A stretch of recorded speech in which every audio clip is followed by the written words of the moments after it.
मर्द औरतों की बातों में आ जाते हैं। तो बहुत बड़ा इल्जाम लग गया ना उन पे, मौलाना पे। नहीं, मौलाना को नहीं कह रही हूँ, मौलाना को बिल्कुल नहीं कह रही हूँ। मौलाना बेचारे दुनियादार नहीं हैं।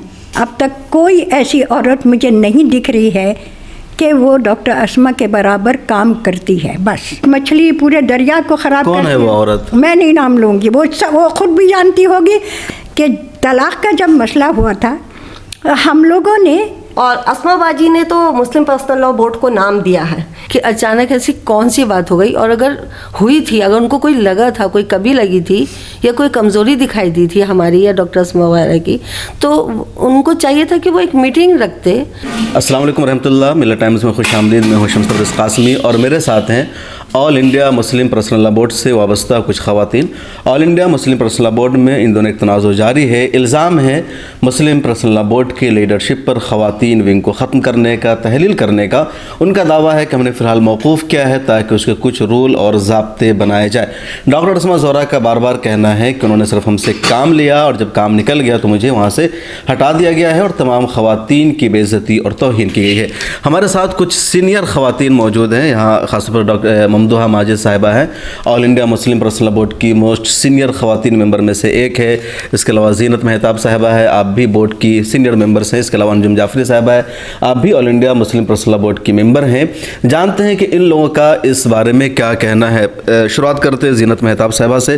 ज़ीनत मेहताब साहिबा, all India Muslim personal law board में जो कुछ चल रहा है, बोर्ड के सेक्रेटरी जनरल साहब का कहना है कि वुमेन विंग को मजबूत बनाने के लिए उसको मौकूफ़ किया गया है, डिज़ोल्व नहीं किया गया, ताकि और अच्छे अंदाज में ख़वातीन के दरमियान काम कर सकें।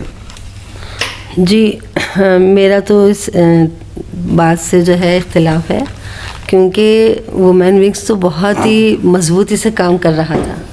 मुझे तो नहीं लगता उसमें कोई कमी थी, और अगर उनको लगता है कि उनको कोई कवानीन को ज़वाबित उनको देने थे तो 7 साल से ये चल रहा है, तो 7 साल से क्यों नहीं उसको मजबूत किया गया?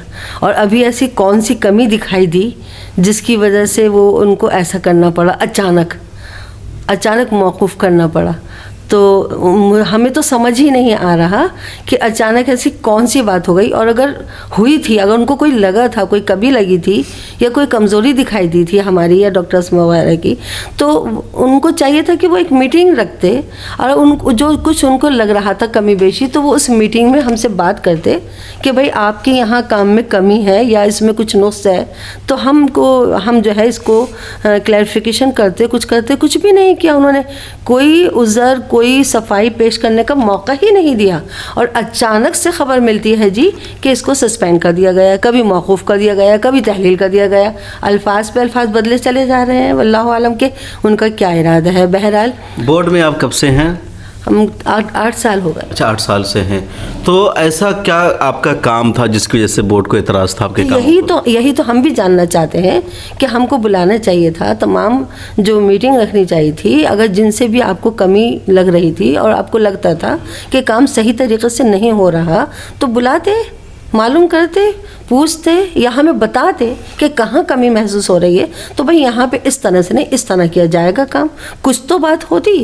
अफसोस तो यही है कि अचानक बोर्ड ने जो भी फैसला किया है गलत फैसला किया है। जी बिल्कुल गलत फैसला किया है, अचानक फैसला, और ये सफाई का भी मौका नहीं। और कितनी बार डॉक्टर अस्मा ने फ़ोन भी किया और उनसे कहा कि भाई मैं भी हैदराबाद में हूँ, आप भी हैदराबाद में हैं, आप मिल सकते हैं, टाइम दे सकते हैं, लेकिन कोई टाइम नहीं था इस काम के लिए, इस बात करने के लिए। इतनी अहम बात है ये, इसके सिलसिले में कोई बात करने का टाइम ही नहीं था उनके पास। ये कितनी अजीब बात। हमारे साथ अंजुम जाफरी, अफरोज़ जाफरी साहिबा हैं, अब बिहार से ताल्लुक़ रखती हैं और मुस्लिम पर्सनल लॉ बोर्ड के आप भी मेंबर हैं। ख़वातीन विंग से काफ़ी पुराना इनका ताल्लुक़ है। इनसे जानते हैं कि इनका क्या रद्द-ए-अमल, आपका क्या रद्द-ए-अमल इस पूरे मामले पर? देखिए, एक्चुअली हम लोगों को तो ऐसा हुआ कि एक दिन बाजी ने मीटिंग किया और कहा कि आज से ये जो है तहलील हो गया, ख़त्म हो गया।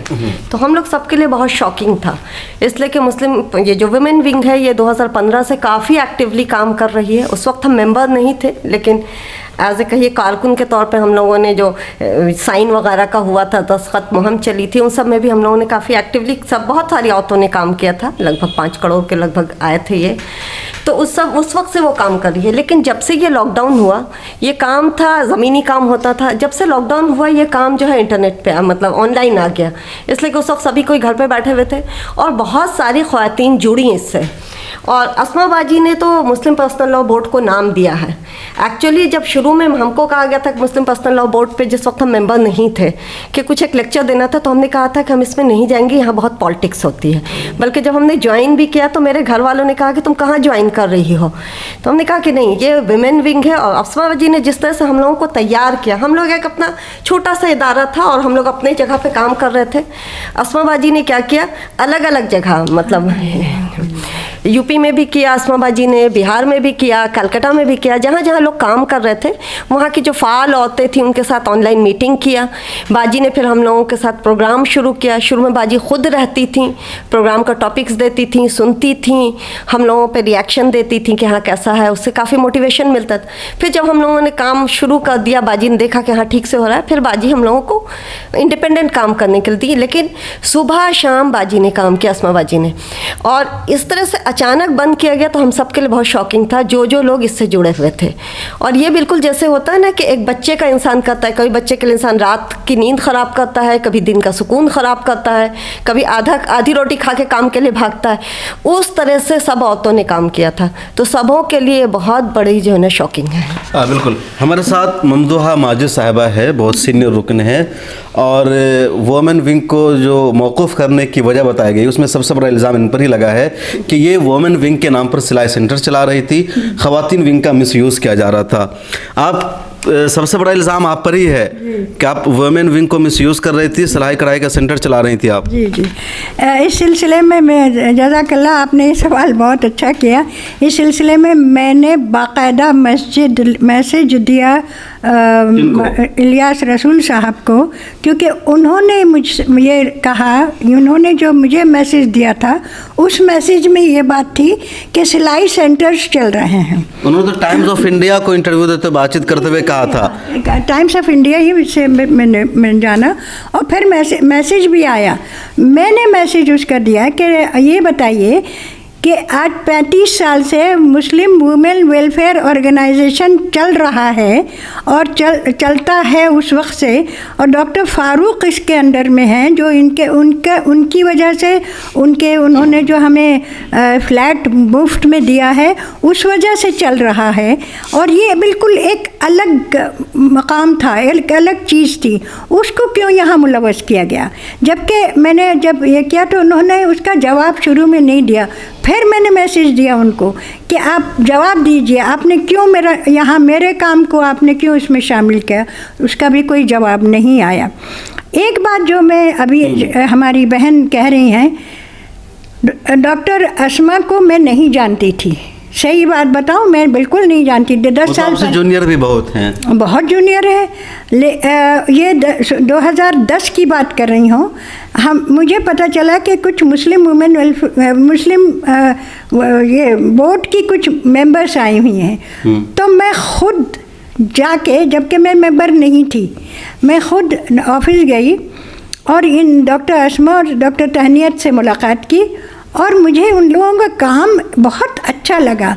उन्होंने जो फ़ोटोज़ दिखाए, बताए मुझे कि क्या क्या हम कर रहे हैं, तो मुझे बहुत अच्छा लगा, तो मैं खुश हो गई। लेकिन जब मुझे पता चला, 2010 की बात कर रही हूँ हम, मुझे पता चला कि मैं मेंबर हो गई। उस वक्त मैं उड़ीसा में थी, उड़ीसा की हूँ, तो लोग मेरे पर हंसे कि कर क्या रहा है बोर्ड, कुछ भी नहीं कर रहा, बड़ी खुश हो रही है तुम मेंबर होके। डॉक्टर अस्मा को मैंने ये बात कही तो डॉक्टर अस्मा ने कहा कि अच्छा ममदूहा जी आप ये काम कर सकती हैं, वो काम। हमने कहा आप जो देंगी मैं करूँगी। आप यकीन मानो, अब भी आजकल ये अभी 1-2 हफ्ते की बात है, उड़ीसा गई थी, वहाँ वो लोग ये पूछ रहे हैं, जबकि मुझे नहीं पता था, देखिए कि मुस्लिम, अरे तुम्हारी वुमेन्स विंग को हटा दिया गया। मैंने कहा क्यों, कब? अरे लो तुम खुद ही नहीं जानती। ये देखिए, हम लोगों को खबर नहीं, काम करने वालों को तो छोड़िए। अभी जो, और एक मैं यहाँ ऐड ज़रूर करूँगी, अभी जो एक कमिटी बैठाई गई थी, कब बैठाई गई थी अल्लाह जानता है या वो लोग जानते हैं। वो कमिटी में अगर उन्होंने कुछ लोगों को, नए लोगों को, औरतों को जो शामिल किया, उसमें मैं 2-3 को तो अच्छी तरह से जानती हूँ, जो कम से कम 20-25 साल से वो मेंबर हैं। कोई काम किया उन्होंने? अभी आमला की जो मीटिंग हुई थी लखनऊ में, हाँ जी, तो उसमें आप थे? जी मैं थी। तो और आमला की मीटिंग मुझे में पता ये कमेटी बनाई गई थी? नहीं, हमें नहीं पता, बिल्कुल नहीं पता। बल्कि मेरी तो डायरेक्ट उस मीटिंग में आप भी आमला में भी हैं? हाँ, ये भी आमला में नहीं थी, मगर बुलाई गई थी। ये हम दोनों थे। हम लोग तो बल्कि हमारी फ्लाइट, डॉक्टर अस्मा तो थी, हमारी फ्लाइट कैंसिल हो गई थी, हम गाड़ी से गए थे। और उसके बाद वहाँ पता ही नहीं चला। लेकिन एक साहब, मैं यहाँ नाम नहीं लूँगी, एक नहीं दो साहब जो थे, मैं बाहर निकली, जो ही उनको देखा मैं खड़ी उनके साथ। मैंने कहा, मुझे उस वक्त ये पता चला कि मैं आमिला में थी, मुझे हटा दिया गया और किसी और को लिया गया। कौन, नाम नहीं बताया गया, बाद में पता चला। तो मैंने कहा कि मुझे कोई फ़र्क नहीं पड़ता, आमिला हूँ नहीं हूँ, आमिला में नहीं, कोई बात नहीं, काम तो हमें करना है। डॉक्टर अस्मा के ज़रिए ये लफ्ज़ मैंने इस्तेमाल किया। तो एक साहब ने वहाँ ये कहा कि आप गलत बोल रही हैं, आपको पता नहीं है। वो ये दूसरे ऑर्गेनाइजेशन का नाम लेके उन्होंने कहा, बिनतुल मुस्लिम फलाना डमका, और बिनतुल मुस्लिम में उन्होंने जोड़ दिया है बोर्ड को। मैंने कहा बिल्कुल गलत बात कर रहे हैं, बिनतुल मुस्लिम अलग काम कर रही है, जो कि मैं जानती हूँ और आप नहीं जानते। नहीं, आपको नहीं पता, मुझे कहा। तो मैंने कहा कि ये बताइए कि आपने एक वजह सिर्फ बता दो कि मुझे हटाया क्यों गया, मैं काम नहीं करती। तो उन्होंने कहा कि वो आमिला ने ये डिसाइड किया। मैंने कहा किसको रखा गया? तो पता चला जिनको रखा गया वो आप भी आमिला में है। डॉक्टर अतिया सिद्दीक़ा जो हैं, वो काफ़ी काम कर रही हैं। तो जमात इस्लामी के सेक्रेटरी हैं? जमात इस्लामी की जनरल सेक्रेटरी हैं, औरतों की विंग की, और बहुत अच्छा काम, वो अपने जमात का बहुत अच्छा काम कर रही हैं। एक बार ज़रूर कहूँगी यहाँ कि तलाक़ का जब मसला हुआ था, हम लोगों ने डॉक्टर अतिया सिद्दीक़ा को हर जगह लिया, मैंने ख़ास करके। हम लोग जहाँ जिस गांव दिल्ली के आसपास हो, देवबंद हो, सहारनपुर हो, हर जगह अतिया सिद्दीक़ा को मैंने लिया। उनके शौहर के साथ मेरी गाड़ी में गए हर जगह। कभी डॉक्टर अतिया ने कभी ये नहीं कहा कि बाजी आप हमारे साथ फ़लाँ जगह चलिए, कभी नहीं हुआ। ना वो गई या गई मुझे नहीं पता, लेकिन मैं जहाँ गई मैं उनको लेके गई। अब ये बताइए, उनको आमिला में वहाँ रखा गया और यहाँ वो जनरल सेक्रेटरी हैं। एक औरत को 2 काम कैसे दिया गया, ये मेरी समझ में नहीं आ रहा। मैं आज तक इसमें हूँ कि एक जब पहले से काम कर रही है, आपको नया कोई किसी को रखना है, तो आपने नए किसी को न रख के, इसमें ये थी, ज़ीनत थी, अफरोज़ थी, और भी बहुत सारी हमारी औरतें नहीं आई आज। अचानक आप आए, इसलिए मुझे इन्हीं दोनों को बुलाना पड़ा। लेकिन और एक बात जो बहुत ज़रूरी है, आप बताइए कि जो आमिला में काम कर रहा है, ये कर रही थी, उनको क्यों निकाला गया, उनको क्यों दिल बर्दाश्ता उनका किया गया, ये मेरी समझ में नहीं आ रहा है। और मैं साफ तौर पर कहती हूँ कि अब वुमेन्स विंग किसी काम का नहीं है। वजह एक है, शख्सियत है, वो औरत है, वो वहाँ उसको डाला गया है। वो जैसे एक कहावत है ना, एक मछली पूरे दरिया को ख़राब कौन है वो औरत? मैं नहीं नाम लूँगी, वो खुद भी जानती होगी। कहाँ की है वो औरत? वो औरत हैदराबाद ही की है, और वो औरत हैदराबाद की है, और वो कितने ज़माने से शरीयत क्या है, शरीयत कमेटी, शरिया कमेटी की वो आज नहीं 15 साल से मेंबर है। क्या किया उसने अब तक? तो नहीं, लेकिन अगर डॉक्टर अस्मा ज़ोहरा वुमेन विंग में काम कर सकती है तो दूसरी औरतें भी तो काम कर सकती है। क्या डॉक्टर अस्मा ज़ोहरा ही वुमेन विंग को कंटिन्यू रख सकती है? दूसरे के अंदर ये सलाहियत नहीं है।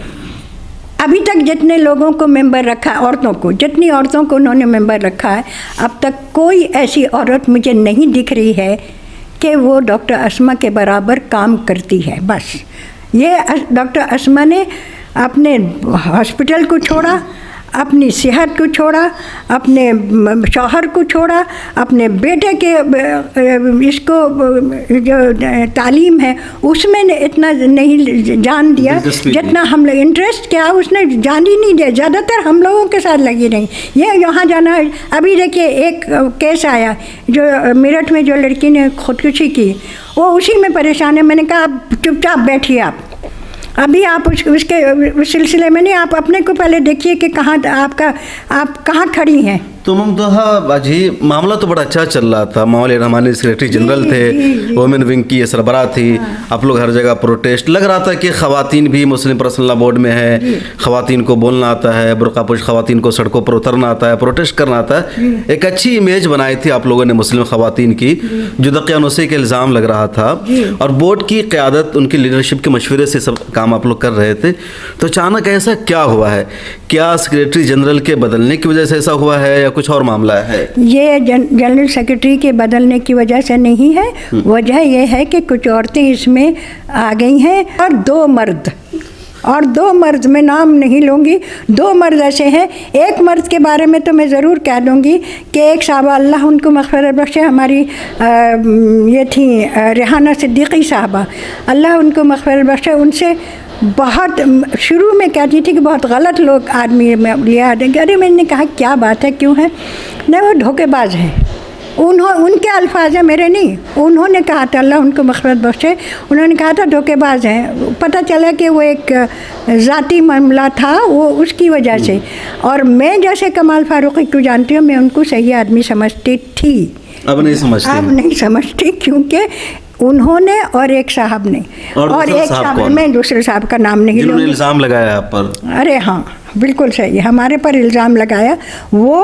और ये साहबा जो अभी हैं, जो हैदराबाद ही की हैं, वो क्या उसका नाम मैं भूल जाती हूँ, तफ़हीम शरीयत की, आज से नहीं है, 15 साल से हैं वो मेंबर। क्या काम किया उन्होंने अभी तक? बहुत बड़ा इल्ज़ाम नहीं लगा दिया। बोर्ड के सेक्रेटरी इतने बड़े आलिम दीन हैं, इतने बड़े लीडर हैं, कई इदारों के जिम्मेदार हैं, आप कह रही हैं वो कान के कच्चे हैं, हाँ। औरतों की बात में आ जाते हैं। जी बिल्कुल सही है, कुछ मर्द होते ना ऐसे।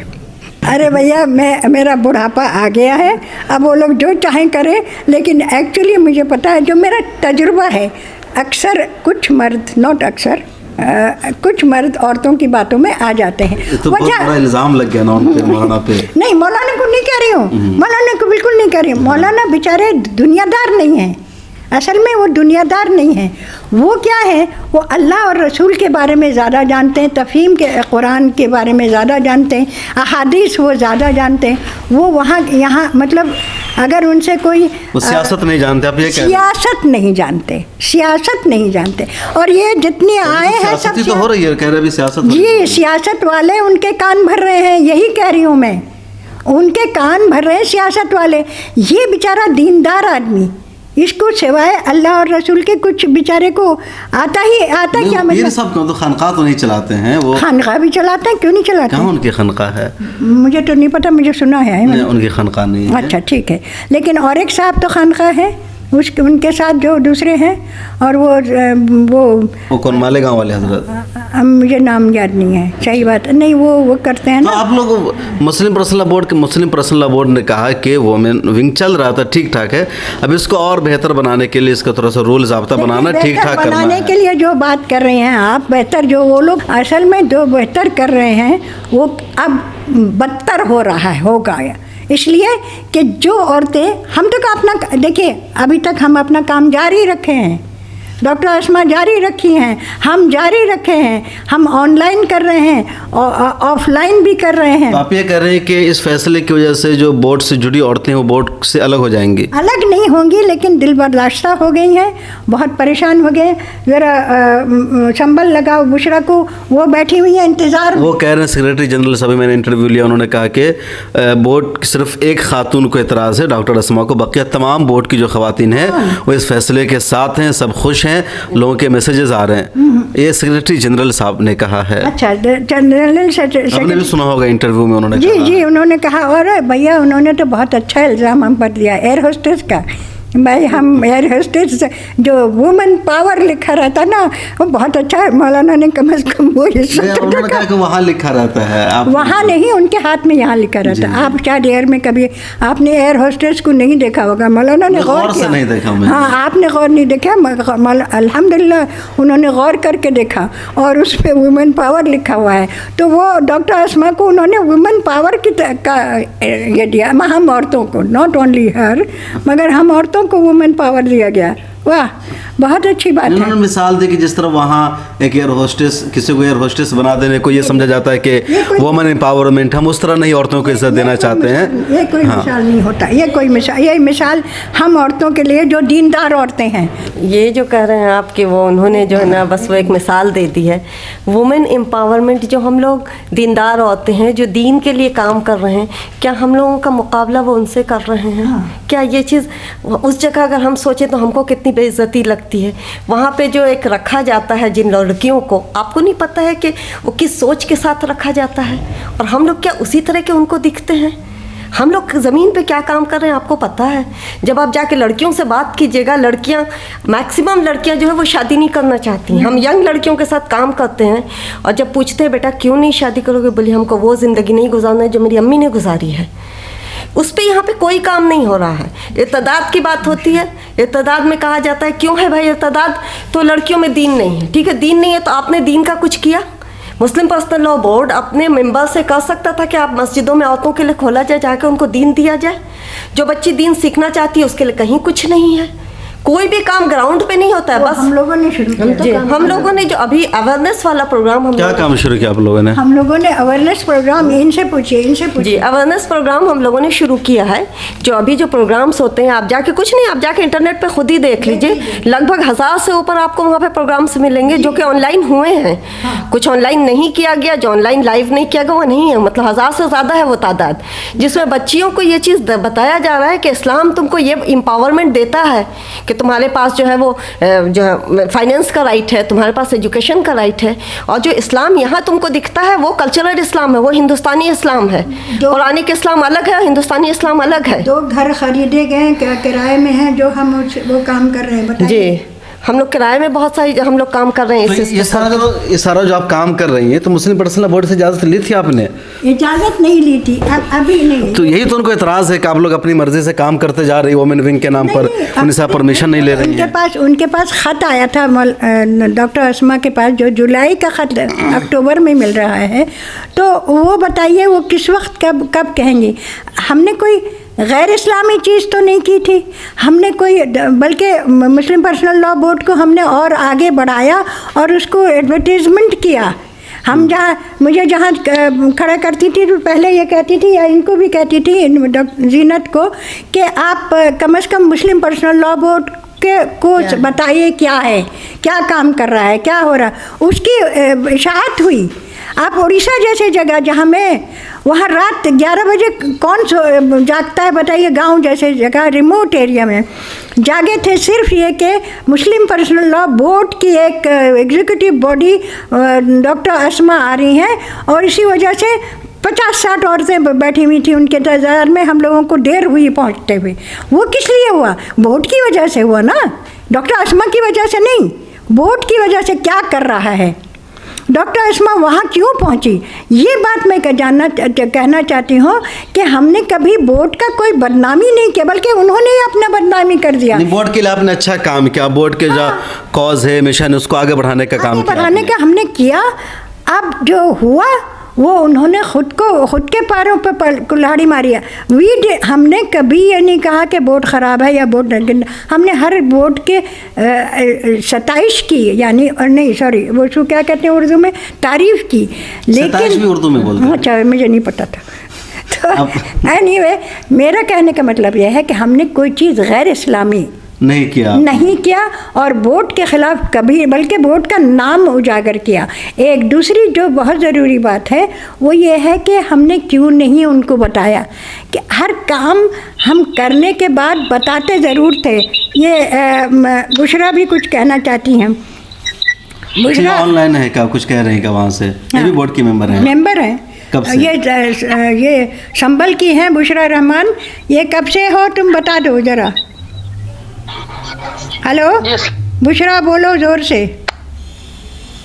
हेलो। मैं जुड़ी भी तो बोर्ड से 2011 से हूँ, लेकिन रुकन इसी साल बनी हूँ। अच्छा, तो आपको क्या दिक्कत है बोर्ड के फैसले पर? बोर्ड ने एक अच्छा फैसला किया है कि कमेटी को और मजबूत बनाई जाएगी, उसके फैसले उसके लिए ज़ाब्ते बनाए जाएंगे ताकि और अच्छे अंदाज में ख़वातीन काम कर सकें। संभल में है, बोलिए जल्दी बोलिए।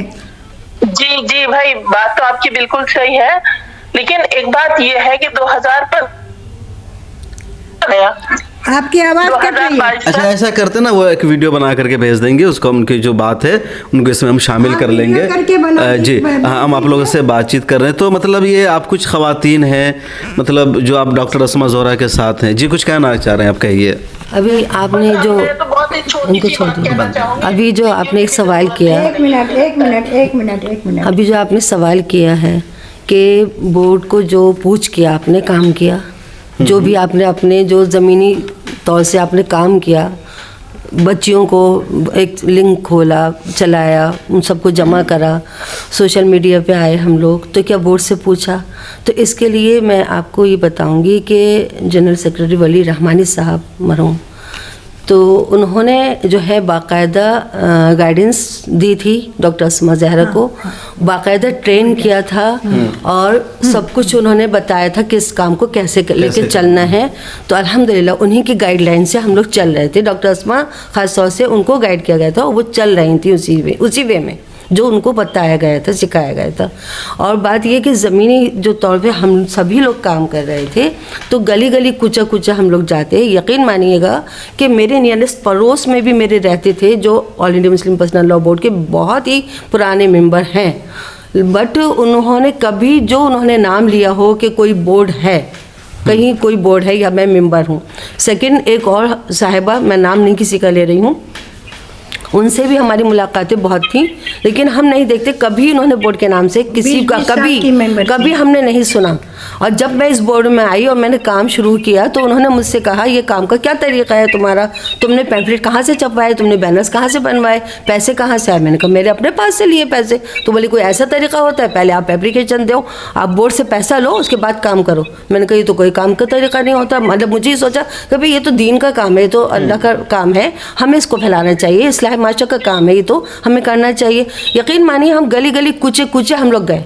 यहाँ से देखिए पुरानी दिल्ली से लेके पूरा नई दिल्ली और नोएडा और अपने आपके जो है मुस्तफ़ाबाद, लोहनी और कुशारपाड़, खजूरी, इन तमाम इलाकों, यानी कि मयूर विहार, मेरठ, देवबंद, मतलब तमाम छोटे छोटे इलाकों से लेके बड़े इलाकों में सब तरफ अपने तौर से हम लोगों ने काम शुरू किया अल्हम्दुलिल्लाह। ये साहबा के बारे में जो बात कर रही हैं, मैं उसमें एक इजाफा ज़रूर करूँगी। यहाँ 2010 में जो ये साहिबा है कौन? नाम नहीं लेना चाहते हम लोग। 20 साल से वो मेंबर हैं, जानते होंगे सब लोग उनको। वो साहबा को मैं नहीं जानती थी। ये कब की बात है, जब हम लोगों ने निज़ामुद्दीन में वो किया था, बहुत बड़ा जलसा किया था 2010 में ना, 2010 में किया था ना, है 2011 में किया था। वो एक वो ये हमारे फारूकी साहब, क्या कमाल फारूकी के स्कूल में, न्यू हराइजन स्कूल में, वहाँ बहुत बड़ा जलसा किया गया जिसमें मौलाना मरहूम थे और ख़ुद कमाल फारूकी साहब थे और ये सब शाही इमाम आए थे, मुफ्ती मुकर्रम साहब आए थे, सब आए थे उसमें। अल्लाह का शुक्र है बहुत बड़ा जलसा हुआ था। उसमें एक साहबा मेरे पास आके मुझसे ये पूछती हैं, सुनिए, अच्छा वो ये था कि डॉक्टर अस्मा ने गलती से ये कर दिया कि हम सब लोग 15 लोग ममदुहा माजिद के यहाँ रहते हैं। बस वो साहबा मेरे पास आई, मैं उनको उस वक्त नहीं जानती थी, अभी जो इशारा कर रही है मैं जान गई हूँ उनको। तो उन्होंने पूछा आपके पास सब रहते हैं, आपका कितना ख़र्चा हुआ? मैंने कहा क्या ख़र्चा, किस चीज़ का ख़र्चा? नहीं रहते हैं। मैंने कहा मुझे पता नहीं, मैंने तो हिसाब नहीं किया। अब ये खर्चे की बात हो रही है, जबकि हम लोगों ने, और वो मेंबर हैं, अभी भी हैं वो मेंबर, अभी भी हैं।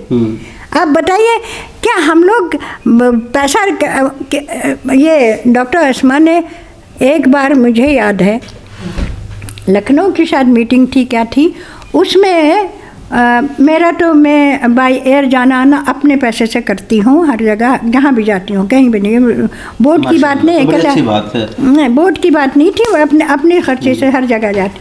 तो उन्होंने मुझे कुछ पैसे मेरे जाने का आने का दिया। तो मैंने कहा ये क्या ना बोर्ड ने दिया है आपको भी, मुझे दिया है, मैं आधा आपको देती हूँ आधा मैं रखती हूँ, बात खत्म। बोर्ड ने सिर्फ उनको दिया था जो उन्होंने मेरे साथ शेयर कर दिया। ये देखिए वो औरत जिस वजह से आज आप उनका सपोर्ट कर रही हैं। है क्या है नहीं, मैं देखिए मैं सपोर्ट नहीं करी, मैं काम वालों की सपोर्ट अच्छा, काम वालों का सपोर्ट। बहुत मुझे काम वाले चाहिए। और मैंने ये एक साहबा जो अभी हमारी कमेटी में आ गई हैं, पहले भी थी, जलीसा मैडम ने भी से भी मैंने यही कहा था कि देखिए मुझे काम से मतलब है, मुझे किसी से कोई मतलब नहीं है, जो काम करेगा मैं उसके साथ हूँ। अब वो लोग मुझे निकाले रखें, मुझे उससे कोई, क्योंकि मैं 30 साल से काम ही कर रही हूँ और मैं काम करती रहूँगी जब तक जिंदा हूँ। अच्छा, एक आखिरी सवाल बताइए, आप तो बोर्ड में काफ़ी ज़माने से, मेरे ख्याल में कासिम मुजाहिदुल इस्लाम कासिम रहमतुल्लाह अलैह के ज़माने में थे आप? कासिम नहीं। अच्छा, उनके बाद आप आए हैं? मैं आई हूँ वली रहमानी साहब के ज़माने में जी। तो डॉक्टर अस्मा ज़ोहर आपसे पहले थी बोर्ड में, आपके बाद आई हैं वो? नहीं, वो मेरे ख्याल में मुझसे पहले थी। अच्छा, आपसे पहले से थी। उनके बारे में भी कहा जाता है कि वो भी पहले जमात इस्लामी की ही किसी कमेटी में थी, वहीं से उनको इधर लाया गया। मुझे पता नहीं, मुझे ये नहीं पता, मैं नहीं जानती ये खबर। उन्होंने तस्करा किया नहीं, कभी नहीं जिक्र किया, नहीं किया। और देखिए जो भी है औरतों का मसला। अब मैं एक बात ज़रूर कहूँगी, आजकल मर्द भी बहुत ज़्यादा अफवाहें फैलाने लगे, औरत बहुत बेचारी ज़्यादा पीछे हो गई मर्द के अफवाहों के चक्कर में। कहावत बदल गई है, कहावत बदल गई है। एक कहावत एक मछली सारे समंदर को ख़राब करते, तो एक मछली है। और इंग्लिश में एक कहावत है ब्लैक शीप, तो ब्लैक शीप एक शीप जो है वो मर्द है, ख़त्म बात। दो मर्दों से क्या शिकायत है? मुझे मर्दों से कोई शिकायत नहीं, अल्लाह का शुक्र है अल्हम्दुलिल्लाह, लेकिन बोर्ड के कुछ मेंबरान से शिकायत है मुझे, और वो मेंबरान। तब इस पूरे तनाज़ो का हल क्या है, क्या आप चाहते हैं वो बताइए मुझे। ये हल सिवाय अल्लाह के कोई नहीं कर सकता, अल्लाह ही करेगा, लेकिन कोशिश हम करेंगे, बंदा जो करेगा ज़रूर करेगा। और यही हल है कि हम अपना काम जारी रखेंगे। अब बोर्ड जो फैसला लेगा ले चुका है, उसको तो डॉक्टर अस्मा चुप रही हैं, वो डॉक्टर अस्मा वहाँ से कांटा निकलेंगे। अब देखेंगे क्या क्या। मैंने तो साफ तौर पर डॉक्टर अस्मा को कह दिया कि आपने जो किया बहुत सही किया, अब आप चुपचाप बैठो और देखते रहो तो काम। रिजाइन दे दिया है, वही तो कह रही हूँ। अब आप अपना काम जारी रखो, जो उनका काम पहले से था। उनकी तरफ से पहले खत आया था उनके सिग्नेचर के साथ कि मुझसे गलती हुई, मीडिया में बात नहीं जानी चाहिए थी। सुनिए, वो जब आई थी मेरे घर थी, और जब वहाँ से आई तो आंखों में एक तरह से अपने को दबा रही थी आंसू। और जब मैंने उनके हालत देखी, जो लाल पीली मतलब अजीब सी हालत थी, शक्ल उनकी बिगड़ी हुई थी, मैं समझ गई। मैंने कहा आपने बहुत बड़ी गलती की। मैंने ही कहा आपने बहुत बड़ी गलती की, आपने क्यों, मुझसे लिखवाया गया, ये लफ्ज़ था उनका, मुझसे लिखवाया गया जी।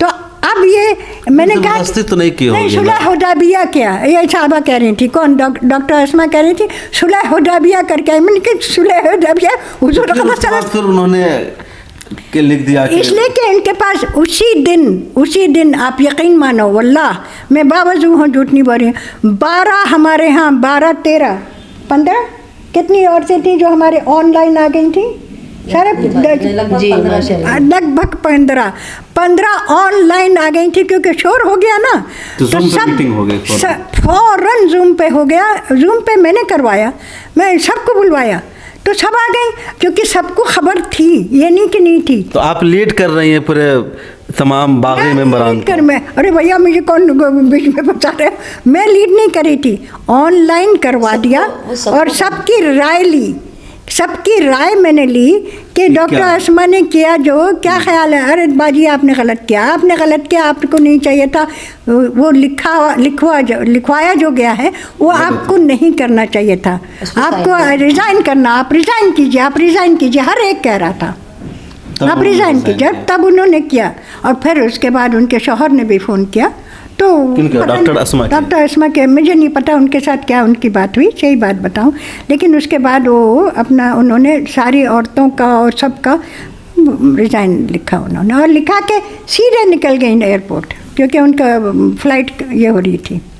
बिल्कुल, आप कुछ कह रहे थे जी, जी, बोलिए। हम आपके इसके प्लेटफॉर्म के थ्रू बोर्ड वालों से ये कहना चाहेंगे कि कम से कम कोई नहीं, बोलिए। जितनी हम लोग औरतें हैं, मेंबर्स हैं, कम से कम हम लोग को बुला के एक मीटिंग होनी चाहिए। अस्मा बाजी ने क्या किया क्या नहीं किया हम लोग ज़ाहिरन देखते हैं। अगर आपको उनसे कोई भी शिकायत थी, होती है शिकायत, जब आप काम कीजिए साथ में शिकायत होती है, अब आप लोग भी काम करते हैं तो होती है आपस में, तो कम से कम बुला के बैठ के बात होनी चाहिए थी कि आपने यहाँ पे ये गलत किया। दूसरा सवाल आपने पूछा कि आपने ये बातें बोर्ड से पूछी थी कि नहीं। जब आप ग्राउंड पे काम करते हैं तो आप हर चीज़ बोर्ड से पूछ के नहीं कर सकते। अब अभी आप कर रहे हैं, आप अपने इससे हर चीज़ तो नहीं पूछिएगा, मैं यहाँ जाऊँ, यहाँ करूँ, ये करूँ, तो ही नहीं कीजिएगा। उसी तरह से इन्होंने भी, हम लोग भी हर चीज़ पूछ के नहीं कर सकते। हाँ, एक गाइडलाइन दी जाएगी कि आप ये कीजिएगा या नहीं कीजिएगा। हाँ, तो जो गाइडलाइन थी उसके हिसाब से बाजी ने किया। अगर आपको शिकायत है, नहीं किया, मान लीजिएगा आपको शिकायत, तो ये चीज़ें बैठ के होनी चाहिए, या फिर पहले डिसॉल्व कर दिया गया, सारे सोशल मीडिया अकाउंट्स बंद कर दिए जाएं। आपको पता ही होगा कि जब आपको अगर खुदा न खास्ता आज आपका कहा जाए कि आप अपना सोशल मीडिया अकाउंट बंद कर दीजिए, फिर आपको दोबारा अप करने में कितना टाइम लगेगा। आपको पता है वो चीज़ वक्त के साथ जो है ना वो फलती फूलती है। आपने अचानक बंद करवा दिया, तो ये हमारा सवाल है बोर्ड से कि आपने क्यों बंद करवाया और क्यों सवाल नहीं पूछा। बिल्कुल, तो इस वक्त ये ख़वातीन हैं ममदूह हमादी साहिबा, अफरोज़ जाफरी और ज़ीनत मेहताब साहिबा, और भी कई सारी ख़वातीन हैं जो all India Muslim personal board के हालिया फ़ैसले के ख़िलाफ़ है।